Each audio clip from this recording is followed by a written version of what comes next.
PTN news के नाजरीन अस्सलाम वालेकुम। नाजरीन, आइए बात करते हैं क्या पाक भारत जंग छिड़ जाएगी और पाक भारत जंग से ज़्यादा नुकसान किसका होगा। जब तक फरीकैन ये जानते हैं कि जितना ज़्यादा और हलाकत खेज़ असला हमारे पास है उतना ही ज़्यादा और हलाकत खेज़ असला हमारे मुखालिफ के पास भी है, तब तक अगली जंग का कोई इम्कान नहीं। ये अल्फाज है अनजाही एडवर्ड टेलर के, जो उन्होंने सर्द जंग के दौरान अमेरिका और सोवियत यूनियन में मुमकिन जंग पर बात करते हुए कहे थे। लेकिन क्या ये राय आज भी दुरुस्त है? क्या पाकिस्तान और भारत में जंग होगी और अगर जंग हुई तो उस पर खिते और दुनिया का क्या नुकसान होगा? पुलवामा हमला भारत की अहमकाना और जाली सर्जिकल स्ट्राइक रात में भारत की जानिब से लाइन ऑफ कंट्रोल के साथ पाकिस्तानी आबादियों पर एक बार फिर गोलाबारी, पाक फौज की कार्रवाई और 2 भारतीय लड़ाका तैयारों की तबाही, भारतीय पायलट गिरफ्तार, भारतीय मीडिया की जानिब से पाकिस्तान F-16 तैयारे गिराने के भारतीय दावे, DGISPR की तरदीद, नेशनल कमांड अथॉरिटी का खुसूसी इजलास, वज़ीर आज़म इमरान खान का कौम से खिताब, सोशल मीडिया पर दोनों तरफ से जंगी जज्बात को हवा देने वाली पोस्टें। हालात बज़ाहिर इस तरफ इशारा कर रहे हैं कि शायद दोनों मुल्कों के दरमियान जंग छिड़ जाए, लेकिन वाज़िया रहे कि ये सिर्फ एक इम्कान है और उम्मीद है कि दोनों ममालिक समझदारी का सबूत देंगे। कम अज़ कम DGISPR की ताज़ा प्रेस कॉन्फ्रेंस के बाद यही अंदाज़ा होता है कि पाकिस्तान ऐसी कभी भी मुमकिन जंग की सूरत में पहल नहीं करेगा। अलबत्ता शायद भारतीय चैनलों पर जंगी जुनूनियों का कब्जा है जो भारत को पाकिस्तान पर हमला करने के लिए मुसलसल अक्सर रहे हैं। फर्ज करते हैं कि पाक भारत जंग छिड़ जाती है। अपनी रवायत को बरकरार रखते हुए भारत सबसे पहले पाकिस्तान की शहरी आबादी को निशाना बनाएगा। जंग के शिद्दत इख्तियार कर जाने की सूरत में दोनों ममालिक अपने आखिरी हड़िये यानी एटम बम्बों का इस्तेमाल भी कर सकते हैं। खुदा न खास्ता अगर ऐसा हो गया तो एक अंदाजे के मुताबिक दोनों ममालिक में मजमूई तौर पर कम अज़ कम 2 करोड़ से 2.5 करोड़ हलाकतें होंगी। इसमें एटमी तबाहकारी के बायस भयानक बीमारियों और नस्ल दर नस्ल फैलने वाली तबाही शामिल है, नहीं जो बयान की गई तादाद के मुकाबले में कई ज़्यादा तादाद में लोगों को मुतासिर करेगी। भारत चाहे ये जंग जीते या हारे, दोनों सूरतों में इससे ज़्यादा नुकसान ही उठाना पड़ेगा, क्योंकि अव्वल उसकी आबादी पाकिस्तान से 6 गुना ज़्यादा है, जबकि वहाँ के शहर भी कहीं ज़्यादा गुंजान आबाद है। लेकिन बात सिर्फ यहीं पर नहीं रुकेगी। अगर पाकिस्तान और भारत के दरमियान कोई जंग हो गई तो वो सिर्फ 2 मुल्कों के दरमियान जंग नहीं होगी, बल्कि यकीनी तौर पर तीसरी आलमी जंग का नुक्ता आगाज़ भी होगी। अगर हम बराए आज़म एशिया का जायज़ा लें तो मालूम होता है कि यहाँ 3 ऐसे मुल्कों की सरहद आपस में मिलती है जो एटम बम्बों से लेस हैं, भारत, चीन और पाकिस्तान। मौजूदा हालात के तनाज़रे में चीन का दरमियान में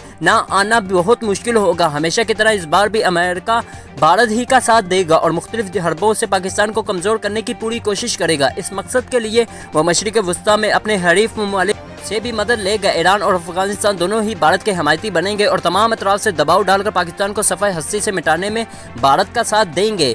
1 बेल्ट 1 रोड अल मरूफ बेल्ट एंड रोड मंसूबे पर चीन की बहुत ज़्यादा सरमायाकारी है और तज़वीराती एतबार से पाकिस्तान इसके लिए गैर मामूली तौर पर अहमियत रखता है। नामुमकिन होगा कि वो इस मामले में उलझने से खुद को रोक पाएँ। वो भी इस जंग में शरीक हो जाएगा और फिर शायद हमारा सामना एक ऐसी जंग से हो जो नाकाबिले यकीन आलमी तबाही पर मंतज हो।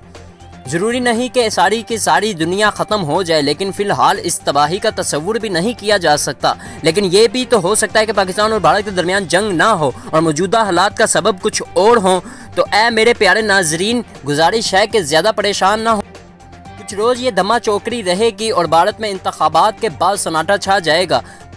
बेहतर है कि सोशल मीडिया पे एक दूसरे के दस्तों गिरबान होना छोड़िए और कुछ समझदारी का, कुछ बर्दबारी का सबूत दीजिए, वरना खाकम बदहन एक ऐसी तबाही के लिए तैयार रहे जिसके सामने बेरोजगारी और बीमारी तक को भूल जाएंगे आप लोग। और नाजरीन, पाक भारत जंग से ज़्यादा नुकसान किसका होगा? गुज़श्ता कुछ अय्याम से पाक भारत कशीदगी शिद्दत इख्तियार कर चुकी है। भारत पाकिस्तान को सफारती महाज पर तन्हाई का शिकार करने के साथ साथ हर महाज पर तनहा करने की मुहिम जुई में कूद चुका है। ये कोई नई बात नहीं। जब से पाकिस्तान वजूद में आया है इस वक्त से भारत ने पाकिस्तान का वजूद ख़त्म करने की अपनी बसात के मुताबिक हर कोशिश की। पाकिस्तान के खिलाफ हर साजिश में भारत का कोई ना कोई किरदार होता है। कभी तो ये बराह रास्त होता है और कभी बिला वास्ता तौर पर होता है। ये तो हर जी शऊर अच्छी तरह जान चुका है कि भारत पाकिस्तान को कभी दोस्त नहीं हो सकता।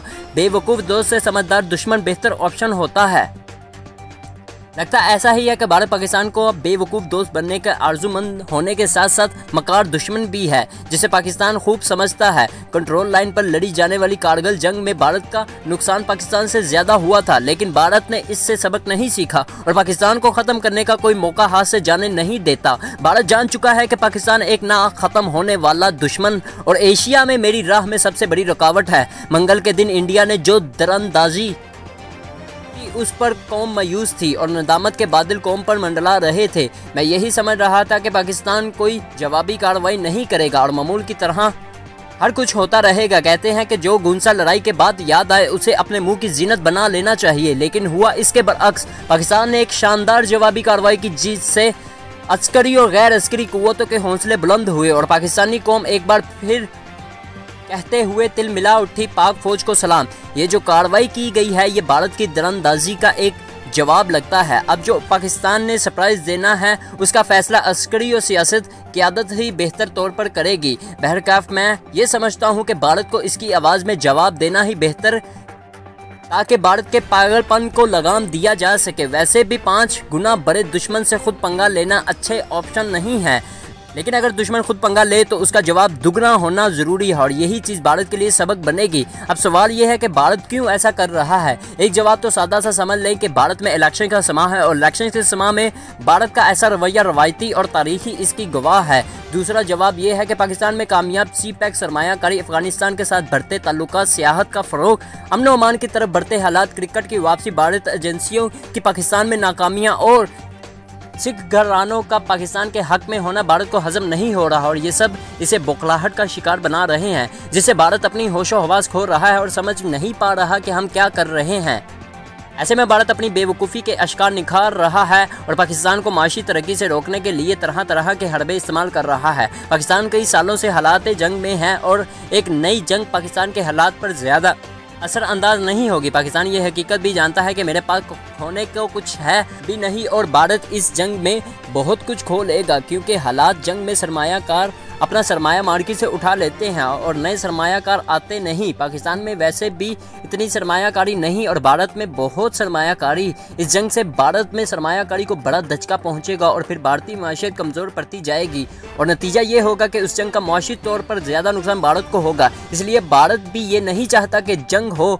हाँ, अगर बैनुल-अक़वामी नासिर इसमें भारत को सपोर्ट कर रहे हैं तो फिर कुछ भेद भी नहीं। नतीजा ये निकला कि भारत सबसे बड़ी कुव्वत इसकी माशियत है और अगर जंग हो जाए तो ये इसकी सबसे बड़ी नाकामी भी होगी। लिहाजा भारत भी ये जंग नहीं चाहेगा और ये जंग होगी भी नहीं। पाकिस्तानी क़यादत की तरफ से भारत को बार बार मुज़ाकरात की दावत देना एक मस्बत और अच्छा फैसला है। जंग किसी मसले का हल नहीं है, जंग से इंसानियत तबाही के दहाने पर पहुंच जाती है। भारत को भी सोचना चाहिए कि आज तक पाक फौज जो जंगें हुई हैं उनसे क्या फ़ायदा हुआ और कौन फाते हुआ। पाकिस्तान इस चीज़ को समझता है और इसलिए मुज़ाकरात की बार बार दावत दे रहा है। इस वक्त दुनिया में यही फ़िलासफ़ी चल रही है कि अपने मुखालिफ को जंग से बचते हुए बाकी हर तरह की जारजियत से शिकस्त देनी चाहिए। अब भारत से किसी तरह पीछे नहीं हटना चाहिए। जिस तरह भारत करे उस तरह का रद्द अमल होना चाहिए। भारत के खारजा रवैये को कमज़ोर करके दिफाई रवैये पर मजबूर करना चाहिए और पाकिस्तान को जारहाना रवैया अख्तियार करना चाहिए ताकि पाकिस्तान आलमी तन्हाई का शिकार न हो सके। दोस्तों, हमारे चैनल को सब्सक्राइब कर दें ताकि हमारी आने वाली वीडियोस बर वक्त आप तक पहुंचती रहें।